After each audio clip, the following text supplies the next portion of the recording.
नमस्कार, मैं जन्मता श्री ओम गौतम और एक बहुत बड़ी खबर है हम भारतवासियों के लिए। भारत एक और मामले में दुनिया का सिरमौर यानी कि गुरु बनने जा रहा है और ये मामला है रेलवे का।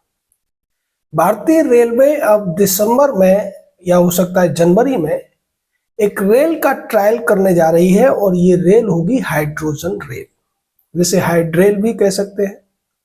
और इसकी जो क्षमता है वो दुनिया में सबसे अधिक होगी। अभी तक जर्मनी, स्वीडन, स्विट्जरलैंड, फ्रांस और चाइना हाइड्रोजन रेल में काम कर रहे हैं, जबकि चाइना में और जर्मनी में ये रेल चल भी रही है, लेकिन बाकी जगह पर इतनी सफलता नहीं मिली है। जर्मनी में ये सबसे ज्यादा अच्छी तरीके से चल रही है, लेकिन वहां पर ये 2 डब्बों की रेल चलती है। लेकिन भारत जिस ट्रेन को बनाने जा रहा है या बनाने में कामयाबी हासिल कर चुका है, इसकी घोषणा भारत के रेल मंत्री ने संसद में भी कर दी है।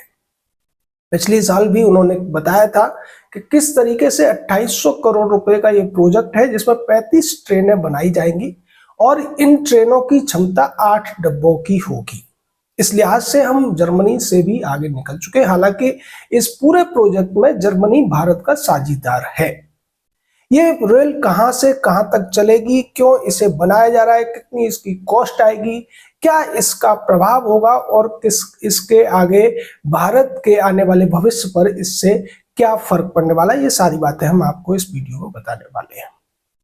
दरअसल भारत सरकार ने जो ट्रायल अब करने की स्थिति में आ गई है और इसको जल्द ही जो रेल की पटरियों पर उतार दिया जाएगा और ये जो पहला जो सेक्शन होगा इसको चलाने के लिए वो होगा हरियाणा का सोनीपत से जींद का सेक्शन, जो करीब 100 किलोमीटर के आसपास का है।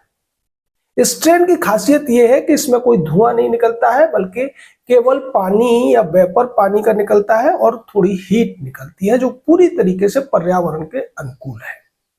दूसरी बात यह है, इस ट्रेन की जो कॉस्ट है वो बहुत ज्यादा कम है।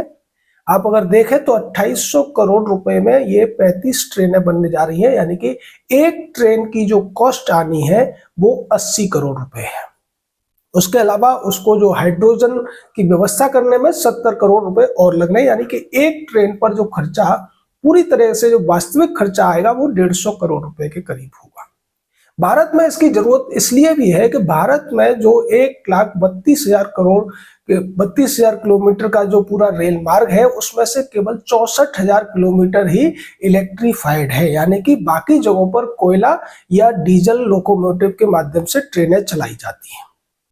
उसको इलेक्ट्रीफाई करने में बहुत ज्यादा कॉस्ट भी आती है और टाइम भी बहुत लगता है। उस लिहाज से अगर हाइड्रोजन ट्रेनें भारत में चलने लगेंगी, खासकर उन सेक्शंस में जहां इलेक्ट्रिफिकेशन नहीं हुआ है, तो वहां 2 फायदे होंगे। एक तो इलेक्ट्रिफिकेशन की कॉस्ट बच जाएगी और दूसरा ट्रेनों की गति भी तेज हो जाएगी। जो लोग ट्रेनों में यात्रा करते हैं वो जानते हैं कि जहां जहां डीजल या कोयले की ट्रेनें चलती है उनकी स्पीड कम होती है और वहां पर ट्रेनों में आवागमन में समय भी बहुत लगता है। और इसीलिए रेल मंत्री ने यह भी घोषणा किया है कि सबसे पहले ये जो हाइड्रोजन ट्रेनें हैं या हाइड्रेल है, इनको चलाया जाएगा उन सेक्शंस पर जो ऐतिहासिक दृष्टि से बहुत ज्यादा महत्वपूर्ण है, जैसे शिमला कालका का सेक्शन है या जो दूसरे अन्य सेक्शन है जहां पर इलेक्ट्रिफिकेशन नहीं हुआ है और ट्रेनें बहुत लंबे समय से वहां चल रही हैं। तो इस दृष्टि से भी ये बहुत बड़ी उपलब्धि भारत के लिए है और जिस तरीके से ये कॉस्ट इफेक्टिव है, उसके अलावा पर्यावरण के अनुकूल है, इसको ग्रीन ट्रेन भी आप कह सकते हैं। इसको लेकर संसद में सवाल पूछा गया, जिसका जवाब देते हुए रेल मंत्री ने बताया कि इस ट्रेन का अभी नाम नहीं रखा गया है, नाम जब घोषणा होगी तब बता दिया जाएगा। लेकिन हाँ, ये अब अपने अंतिम चरण में पहुंच चुकी है और पहली ट्रेन जो चलेगी वो जींद से सोनीपत के बीच में हरियाणा में चलेगी। इसकी घोषणा भी रेल मंत्री ने कर दी है। अब आपको 1, 2 या 3 महीने के अंदर ऐसी ट्रेनें चलती हुई भी नजर आएंगी और उनमें आप बैठ भी सकते हैं, क्योंकि इनमें 8 डब्बे हैं, यानी यात्रियों के लिहाज से इसकी क्षमता भी बहुत ज्यादा है। एक और बड़ी उपलब्धि इस दिशा में यह है कि जर्मनी में जो हाइड्रोजन ट्रेन चलती है या हाइड्रोजन रेल लोकोमोटिव चलता है, उसकी क्षमता 1000 हॉर्स पावर की है, लेकिन भारत में जो रेल चलेगी, जो ट्रेन चलेगी हाइड्रोजन से, उसकी क्षमता होगी 1200 हॉर्स पावर की, जो कि लोकोमोटिव में सबसे बड़ा कीर्तिमान होगा पूरी दुनिया में। इतना बड़ा, इतना हैवी ही लोकोमोटिव अभी तक नहीं बना है। लोकोमोटिव इंजन को बोलते हैं जो ट्रेनें खींचता है, तो वो भारत का सबसे बड़ा इस मामले में भी एक विश्व कीर्तिमान स्थापित हो जाएगा जब हम 1200 हॉर्स पावर का ये इंजन चलाएंगे। हाइड्रोजन जो ट्रेन है या इंजन है, काम कैसे करता है? इसमें लिक्विड हाइड्रोजन रहता है और उसको जलाने का काम किया जाता है। उसके लिए बैटरी इस्तेमाल की जाएगी, जो कि दो बैटरियां होंगी, एक होगी 120 किलोवाट की और दूसरी होगी 80 किलोवाट की। यानी कि इस ट्रेन को दोनों ही ट्रैक पे चलाया जा सकता है, चाहे वो इलेक्ट्रीफाइड है या अनइलेक्ट्रीफाइड जो ट्रैक है, उन सभी पर ये ट्रेन आसानी से चल सकती है। लेकिन सरकार की प्राथमिकता यही रहेगी कि जिन सेक्शंस में या जिन क्षेत्रों में इलेक्ट्रिफिकेशन रेलवे का नहीं हुआ है, वहां गति देने के लिए इस ट्रेन को चलाया जाएगा। और चूंकि ये कॉस्ट इफेक्टिव भी है, तो इसका बड़े पैमाने पर उत्पादन भी देश में शुरू हो जाएगा, अगर ये एक बार ये जो प्रोटोटाइप या पायलट प्रोजेक्ट पूरी तरह से सफल हो जाता है तो। अब सवाल उठता है कि इस ट्रेन की स्पीड कितनी होगी? तो स्पीड के मामले में भी ये ट्रेन कहीं भी पीछे नहीं है। इसकी स्पीड 110 किलोमीटर तक होगी, जो कि नॉर्मली भारत में चलने वाली ट्रेनों की स्पीड से ज्यादा है। ज्यादातर जो सुपरफास्ट और एक्सप्रेस ट्रेनें हैं, उनका जो एवरेज आता है वो 70 किलोमीटर के आसपास आता है। जो राजधानी टाइप की ट्रेनें हैं, उनका जो एवरेज आता है वो 100 किलोमीटर के आसपास आता है।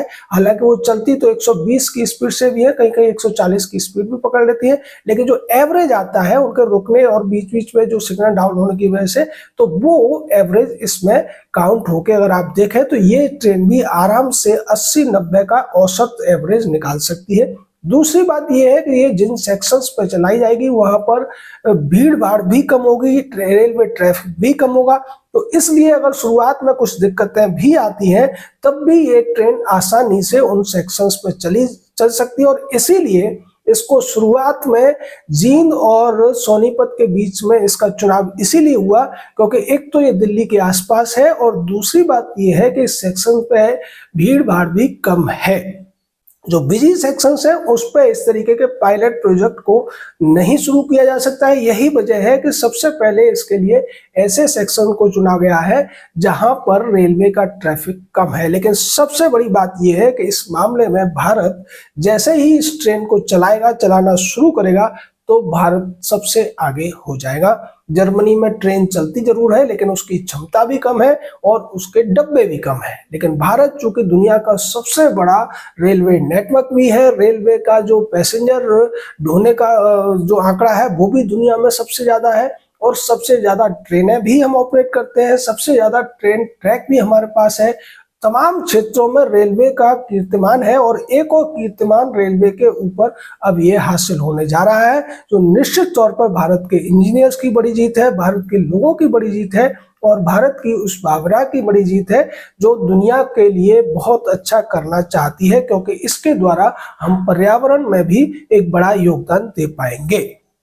उसके अलावा बड़ी बात यह है कि जब एक बार ये प्रोजेक्ट सफल हो जाएगा तो भारत ज्यादा बड़े स्तर पर भी उत्पादन करके दूसरे देशों को ये टेक्नोलॉजी बेच सकता है, ये लोकोमोटिव बेच सकता है, अपनी ट्रेनें बेच सकता है। उससे भी हम बड़ी मात्रा में फॉरेन एक्सचेंज यानी कि विदेशी मुद्रा कमा सकते हैं। यानी हर तरफ से देखा जाए तो ये भारत के लिए आने वाले भविष्य के लिए एक बड़ी उपलब्धि है, जिसके लिए हम सभी बधाई के पात्र हैं। जय हिंद, जय भारत।